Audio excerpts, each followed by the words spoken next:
bem-vindo à primeira aula deste nosso curso com as estruturas básicas. E dessa vez a gente está pegando o inglês. O propósito desse curso é passar para você quais são as estruturas básicas, desse caso o inglês. Eu também estou fazendo o mesmo curso para vários outros idiomas, incluindo francês, italiano e também o espanhol. E eu quero passar, o intuito desses cursos é passar para você quais são as estruturas básicas desses idiomas para que você consiga se comunicar, para que você consiga montar frases sem ter problema. E aí, quando você tem essa base sólida, quando você pegou bem essas estruturas básicas, você consegue se comunicar de uma maneira muito mais fluida e você tem muito mais confiança na hora que você vai falar e se comunicar com nativos ou até mesmo escrever uma mensagem de texto ou até mesmo uma carta, alguma coisa que você está querendo escrever, tá bom? Esse é o propósito desse curso aí, como eu falei na aula de introdução. Que se você não viu a aula de introdução, é bom que você veja, foi uma live que eu deixei gravado, vou deixar o link dessa aula de introdução aí também na descrição. Naquela aula de introdução eu falei que este curso, ele inteiro, ele vai mostrar para você quais são as estruturas básicas e ele tem apenas dois princípios. O primeiro é o princípio do Galileu Galilei, che è non si può insegnare niente a nessuno, si può só farsi che uno, le cose trovano in se stesso. Posso ensinar nada para ninguém, eu só posso mostrar para você as coisas que você pode descobrir por si mesmo. Então, eu estou aqui num papel de facilitador, não quero ser seu professor. A segunda é, eu quero mostrar para você quais são essas estruturas básicas e através de um princípio que se chama nada é tão simples que não merece ser explicado. Então, eu vou explicar nos mais mínimos detalhes aquilo que pode ser que para você, se você tem um intelecto muito mais avançado, seja algo muito simples. Mas como eu tive sempre muita dificuldade nessa parte, eu vou fazer como se fosse que eu estivesse fazendo para uma pessoa como eu, que tem um intelecto baixo, né? Lá embaixo. E aí, eu vou tentar explicar tudo nos maiores mínimos detalhes. Então, se você realmente quer aproveitar o máximo desse curso, no link também na descrição você vai poder achar o portal, onde você vai poder encontrar todas essas aulas em ordem, também com todo o material, e o portal também é completamente grátis, tá bom? Então, sem mais delongas, a gente vai começar com a estrutura básica do inglês e nós vamos ver as 14 estruturas básicas que formam basicamente a base do inglês. E como isso é bem interessante, a gente está vendo as mesmas estruturas básicas nos outros idiomas. É isso que se chama de estruturas universais, ou seja, estruturas que estão presentes em todos os idiomas.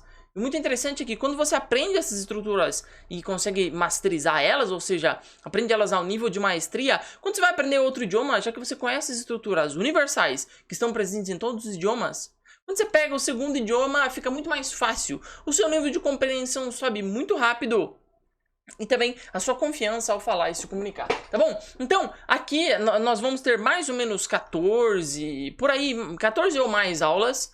E a gente vai estudar 14 frases no inglês. E a primeira dessas frases é essa daí que tá na tua tela. E essa primeira frase aí, ela vai dar pra gente as duas primeiras estruturas básicas que eu quero que você aprenda aqui nesse curso. E a gente vai fazer exatamente assim. Vou dar uma frase e a gente vai retirar dessa frase as estruturas para você ver como isso é completamente aplicável quando você está querendo usar o idioma. Então, primeiro vamos entender o que significa essa frase aí. Eu não sei qual é o teu nível de inglês, mas vamos entender ela de uma maneira bem simples e eu espero que você me acompanhe. Então, se você está viajando na maionese, preste bem atenção para a gente entender o que significa essa frase. Primeiro, a primeira palavra da frase é I, e aqui embaixo você vê a própria tradução que eu coloquei como eu. Então essa primeira palavrinha aqui significa I. Opa, eu escrevi um negócio em chinês, mas é porque lá na frente esse negócio de chinês vai voltar. Então a primeira frase é I, tá bom? Que significa eu. Então deixa eu até colocar de uma cor diferente. Deixa eu colocar essa cor aqui de laranja, ótimo. I. E aí do ladinho tá escrito escrevo. E escrevo em inglês é I write, né? Write, escrever é write. Então, basicamente, I write significa eu escrevo, tá bom? Então até aqui sem nenhuma complicação. Eu escrevo, só estamos entendendo a frase. Ok, agora, a letter, ou se você quiser falar no inglês americano, a letter, né? O que significa a? A significa uma, então eu vou colocar aqui numa outra cor, por exemplo, o verde. Então, a significa uma, aqui neste caso, neste nosso exemplo, e carta significa letter, ou letter, se você está falando num inglês um pouco mais britânico, sem um Rzinho no final. Então, uma carta, tá? Essa daqui, ok? I write a letter, tá bom? Eu escrevo uma carta. Basicamente, é isso que é esta nossa frase. essa nossa frase de hoje, ela vai mostrar pra gente. É isso que ela significa. I write, eu escrevo uma carta. I write, eu escrevo a letter. Uma carta, eu escrevo uma carta. Ok.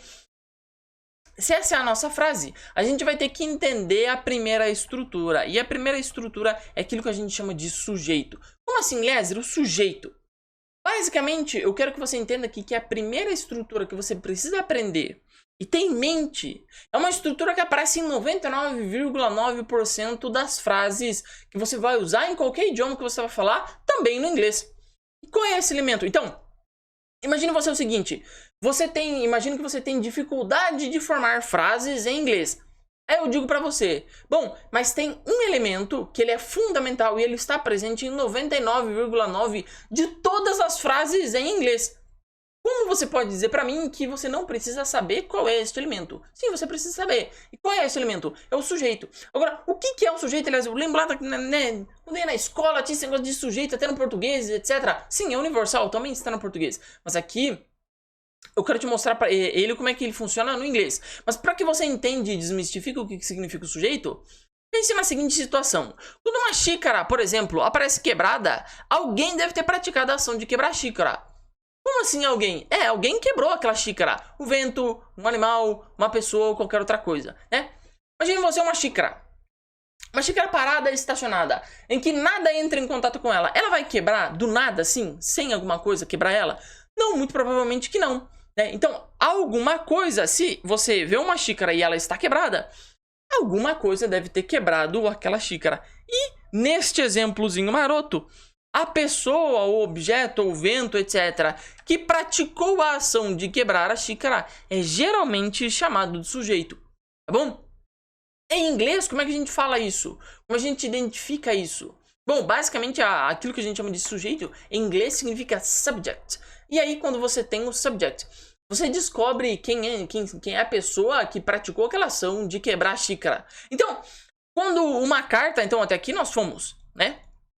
Até aqui nós fomos. Então, quando uma carta, que é esse nosso exemplo, I write a letter, quando uma carta aparece escrita, alguém deve ter escrito a carta. Uma carta não se escreve sozinha. Alguém deve ter escrito aquela carta. Então, a pessoa que praticou a ação de escrever será o nosso sujeito ou o subject dessa nossa frase que a gente está aprendendo aqui. I write a letter. Tá bom? Então, vamos ver de novo, mais uma vez, colocando a frase aí.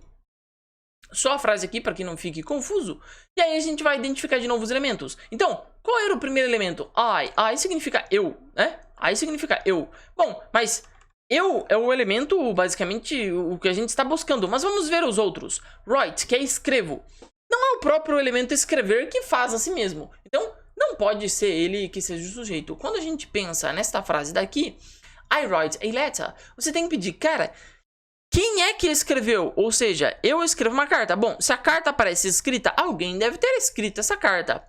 Quem escreveu essa carta? Neste caso, eu. Se a gente estivesse procurando aqui o sujeito somente em inglês, a gente iria dizer o I. I write the letter, né? I write the letter. Eu escrevo uma carta. Eu escrevi aquela carta lá. Tá bom? Então, como você vai fazer? Eu vou te dar uma fórmula aqui para você identificar o sujeito. Né? Primeira parte, eu te disse o que é o sujeito. Eu disse o seguinte: quando uma xícara ou uma carta aparece quebrada ou escrita respectivamente, alguém deve ter quebrado a xícara ou escrito a carta. O sujeito, a pessoa que quebrou a xícara ou escreveu a carta, é o sujeito. Em inglês a gente chama esse sujeito de subject. E eu te mostrei que aquela nossa frase tem um subject. I write a letter. Letter significa carta. Quem escreveu, who wrote, foi o I, foi eu. Então, eu sou o sujeito desta frasezinha aqui. Como é que a gente identifica o sujeito, então, em inglês? Você sempre tem que fazer uma pergunta para o verbo. E qual pergunta é essa? Quem? E aí você coloca o verbo do lado. Quem? Verbo do lado. Por exemplo, quem escreveu? Você vai ler a frase em português? Eu escrevo. Pô, quem escreveu? Eu. Então, eu sou o sujeito. Agora, como você faria essa mesma pergunta em inglês para descobrir o subject? Né? Naquela frase, você colocaria who wrote, né? Who wrote? Quem escreveu? Quem escreveu? É exatamente o mesmo significado da primeira frase. Quem escreveu? Aí você iria pedir para esta frase em inglês, então. Who wrote letter? Quem escreveu a carta? I wrote the letter. Né? Eu escrevi a carta. Bom, então, isso é muito importante que você entenda que saber, o que é o sujeito, que geralmente é a pessoa que pratica a ação, ou que vai a xícara, ou escrever a carta, é muito importante de você identificar este elemento da sua frase. E um ótimo modo de você identificar este elemento é fazendo uma pergunta para o verbo. Quem? E aí você coloca o verbo do lado. Nesse caso, o nosso verbo era o write, que era o escrever. Então, este foi o primeiro elemento daqueles que você tem que ter em mente para que você masterize aí o seu entendimento do inglês e consiga pronunciar e falar e escrever e até mesmo melhorar o seu nível de entendimento. O primeiro elemento para você melhorar o seu nível de entendimento do inglês é saber quem é o subject, saber quem é o sujeito das frases ou daquilo que você quer falar. E aí você não se confunde. Se ele está fácil até agora, a gente vai ver que ao longo das aulas nós vamos ir compondo em cima daquilo que a gente já viu. E aí eu já aproveito para dar o meu segundo aviso, que é, as estruturas dessas aulas, elas são compositivas. Como assim, Lézer? Compositivas? O que significa isso? Uma aula compositiva, ela vai demandar de você que você tenha entendido a aula anterior. Por exemplo, quando nós estivermos na aula 2, eu vou compor em cima daquilo que a gente viu na aula 1. Então, isso vai requerer de você que você aprenda e entenda o que eu tinha falado na aula 1. Do mesmo modo, quando a gente chegar lá na aula 3, eu vou precisar que você tenha entendido e compreendido exatamente tudo da aula 1 e também da aula 2. Por isso, todas essas aulas elas são compositivas e aqui a gente vai começar no mais básico, no mais lá embaixo, para que a gente vá compondo em cima até você chegar e ter a estrutura base bem fixa para que você consiga montar e falar as frases do inglês de uma maneira mais confortável, ok? Então, esse é o primeiro elemento, o subject, né? Que geralmente é o sujeito da frase. E como você identifica o sujeito? Bom, basta você fazer uma pergunta para o verbo, quem? E aí você coloca o verbo do lado. Quem escreveu? Quem comeu? Quem quebrou? Quem andou? Quem correu? Quem beijou? Quem dormiu? E você descobrirá quem é o sujeito dessa frase, mesmo em inglês. Who wrote? Who run? Who kissed? Né? Quem correu? Quem comeu? Quem dormiu? Quem beijou? Beleza? Então, é assim que você faz para descobrir o sujeito. E essa é a primeira estrutura que você tem que ter na cabeça. Sujeito.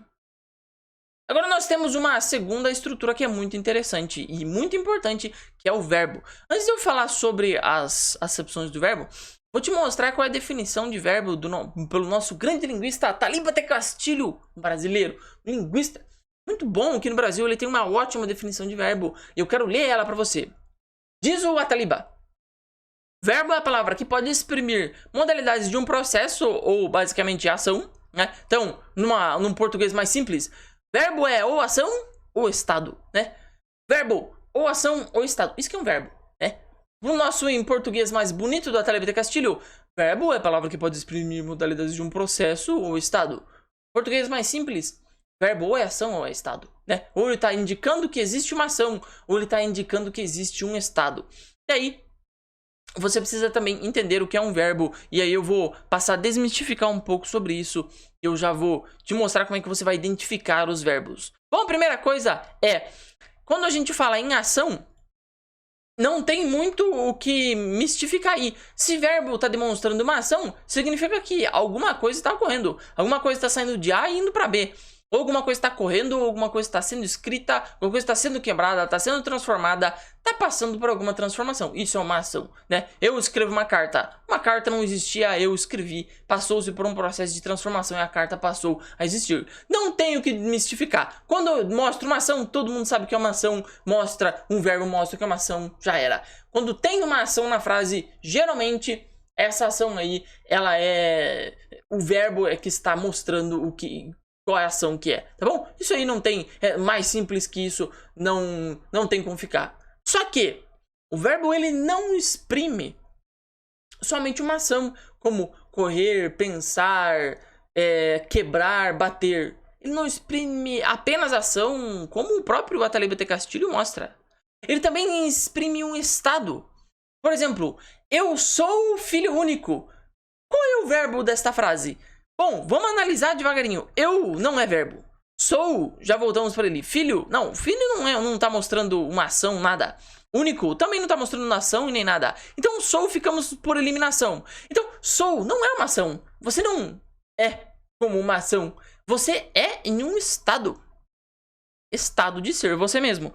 Outro exemplo. Eu mereço... Opa, o meu negócio aqui. Eu mereço comer esta pizza, né? Eu mereço comer esta pizza. Estado de merecimento não é uma ação, mas é um estado. Então, um verbo, quando você olha uma frase, você pode identificar onde está o verbo. Quando você se faz duas perguntas. Existe uma ação aí nesta frase? Aquilo que eu quero falar, a frase que eu estou analisando, aquilo que eu quero entender, aquilo que eu quero falar, existe uma ação, alguma coisa aí dentro dessa frase que indique uma ação? Se existe uma ação, nós temos um verbo. Se não existe uma ação, nós também podemos ter um verbo se esta frase indica algum estado. Por exemplo, eu sou filho único, eu sou estrangeiro, eu mereço comer esta pizza. Então, esse outro tipo de verbo também é um verbo, só que ele está mostrando um estado. Existem somente dois tipos de verbos, e isso é bom que você entenda o quão simples é. É que, eles podem exprimir ação, 2, eles exprimem estado. E somente esses dois. Quando você tem dentro de uma frase alguma palavra que exprime ação ou estado, provavelmente essa palavra é um verbo. Agora, como é que a gente vai identificar um verbo? É o seguinte, eu acabei de falar pra você o que era um verbo, ou é ação ou é estado. Então, para identificar se uma palavra indica ação, para identificar um verbo, você primeiro tem que pensar se a palavra indica ação. Se ela indica uma ação, provavelmente ela é um verbo, né? Eu atirei na parede. Atirei, né? Um verbo atirar. Existe uma ação, alguém está disparando com o estilingue, com o bodoque, com... Estilingue e bodoque é a mesma coisa, né? Aqui no sul, estilingue e bodoque é a mesma coisa. Com uma arma, com até uma pedra. Então, você atirou alguma coisa. Se você atirou, houve uma ação. Então, aí nós já identificamos um verbo. Agora, se ele também indica um estado, ela também pode vir a ser uma ação. E aí cabe você com um pouco dessa mentalidade, buscar e caçar aí, ver se você consegue identificar o verbo. Agora eu quero te mostrar aqui, neste caso, onde estão os verbos dessas frases aqui. Vamos voltar para nossa frase inicial. I write a letter, né? Eu escrevo uma carta. Deixa eu mandar todas as outras frases aqui para baixo.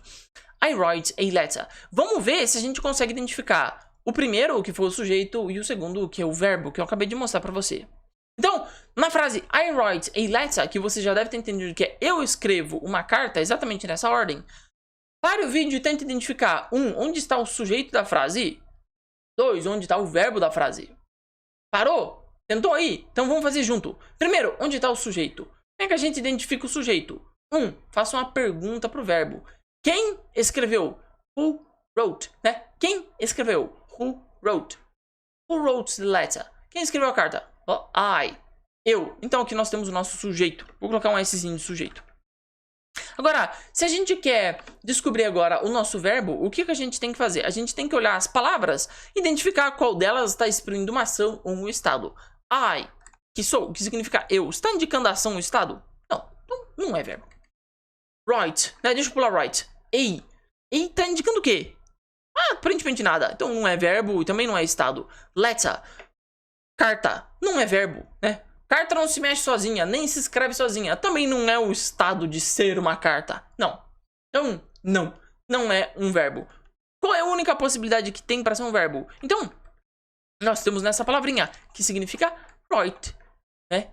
Nada mais simples que isso. I, sujeito, write, verbo. E agora, se você entendeu, eu vou puxar em português e até mesmo em mandarim, para você ver como o padrão ele vai se repetir em alguns outros idiomas, até mesmo idiomas bem distantes do inglês e do português, como o caso do mandarim.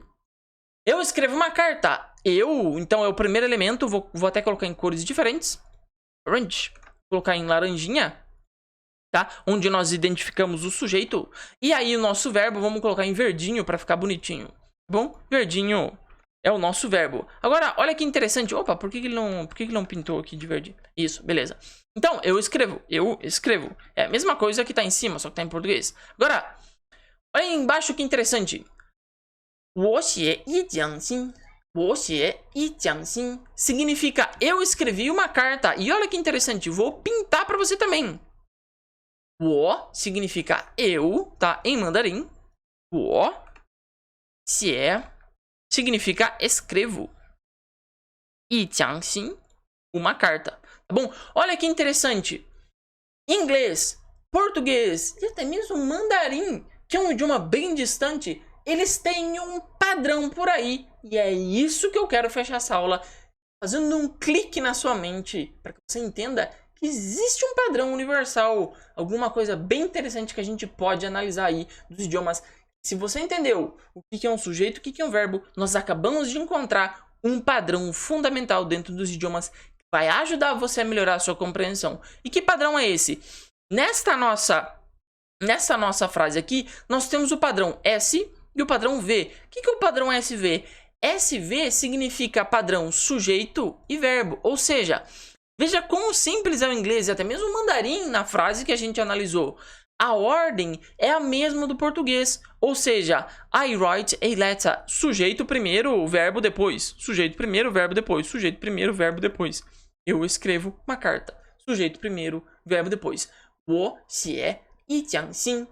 Eu escrevo uma carta em mandarim. Os três idiomas, eles têm um padrão de estrutura, sujeito primeiro, verbo depois, e o resto a gente fala depois nas outras aulas. Aí, Lezer, se você tem um intelecto um pouco mais avançado, mais estudado, não nem sempre assim, ok? Falei que as aulas são compositivas. Até aqui é assim. Se o mundo acabasse hoje e esse fosse todo o inglês, português e mandarim, não tinha masterizado. Você entendeu o que é? É importante você saber identificar o sujeito, saber identificar o verbo. Nós acabamos de descobrir um padrão dentro desses idiomas que são bem diferentes. Um é de base germânica, inglês. O outro é de base latina, português. E o outro é de bases asiáticas, um idioma tonal, chinês. Todos têm o mesmo padrão. Até aqui tem o mesmo padrão. Sujeito primeiro. Quem desempenha a ação vem primeiro. E a ação vem do lado. Ou a ação vem depois. I write a letter. I, sujeito. Write, verbo de escrever. E letter, que foi o que ele escreveu. Eu escrevo uma carta. Sujeito primeiro. Quem escreveu? Eu. O que ele escreveu? Uma carta. E qual é a ação? Escrever. 我写一封信. Eu escrevo uma carta em chinês. Exatamente na mesma ordem. Então, o que eu quero que você leve dessa aula aí? Uma lição muito importante. Primeiro de tudo, eu comecei essa aula te falando o seguinte, que existe um padrão, existem alguns padrões nos idiomas. São aquilo que eu estou chamando de estruturas básicas dos idiomas. E o primeiro padrão é que quase todos os idiomas têm um sujeito. E 99,9% de todas as frases que você vai falar, existe um sujeito desta frase.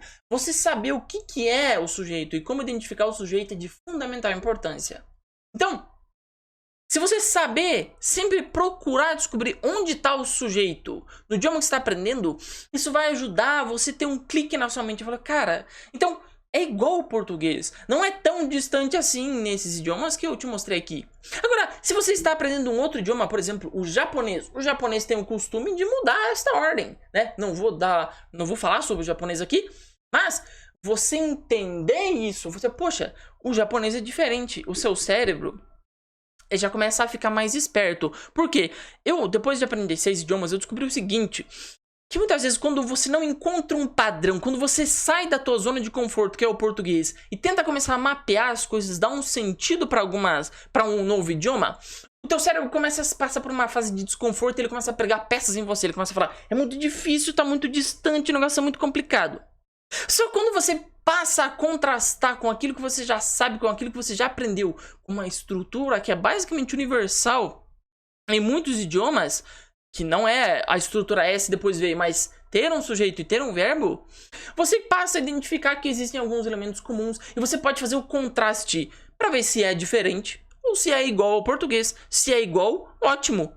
Igual ao português, sujeito primeiro, verbo depois. Agora, se é diferente, pelo menos você já pode dizer pro seu cérebro, bom, é diferente. Não é tão complicado assim. É simplesmente diferente. O inglês, por sua sorte, é igual ao português. A maioria das frases é igual ao português. Se tiver alguma exceção, a gente vai ver pra frente nas outras aulas, não se preocupe com isso.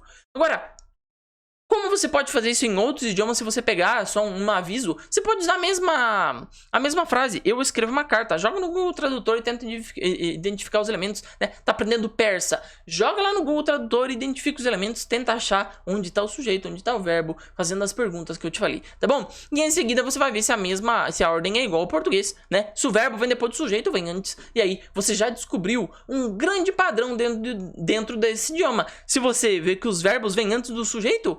Poxa, é por isso que as coisas não estavam fazendo muito sentido. O português é invertido.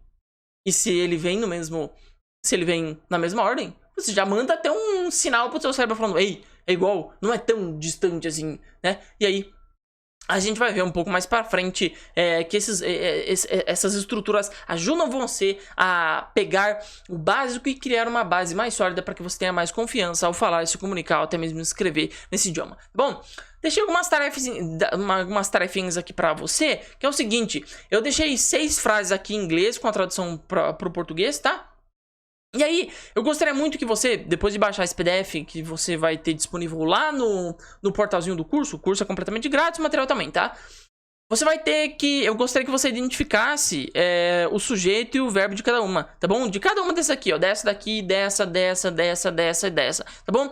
Tenta identificar qual que é o verbo e qual que é o sujeito, tá bom? Pra você ir praticar um pouco essa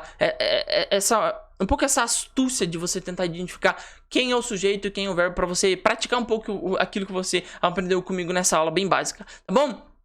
Agora, lembre-se que o verbo ele não significa apenas ação, ele também pode demonstrar estado quando você vai ver essas expressões aqui, tá bom? Então, eu sou o Lio, fico por aqui, a gente se vê na próxima aula, espero que você goste dessa aula, que ela ajude bastante você. E se você não viu a aula de introdução, que foi uma live que eu fiz, onde eu comentei sobre da onde eu tirei isso e como isso me ajudou a trazer muito mais sentido ao mandarim chinês, eu recomendo fortemente que você veja a aula de introdução, tá bom? Ela está disponível lá no meu canal do YouTube e no portal onde você vai ter esse cursinho grátis aqui, ela também está disponível lá, tá bom? Eu sou o Lio, fico por aqui, eu vou te passar bibliografias complementares para essas aulas aqui, tá bom? Eu deixei bibliografias complementares sobre esse padrão universal, eu deixei lá na live, e se você precisar de alguma dúvida, é só mandar nos comentários do YouTube aí, que eu vou dar o meu melhor para te ajudar, tá bom? Se você quiser também, posta as suas respostas destas tarefinhas aqui que eu passei para você, dessas daqui, tá bom? Poste essas respostas aí, e aí as outras pessoas que estão fazendo o curso podem se espelhar, vocês podem bater um papo, eu também posso ver se está certo ou não, e aí você pode usar isso como uma medida de correção para aquilo que você fez. Tá bom? Eu sou o Lio, fico por aqui, a gente se vê na próxima aula, valeu?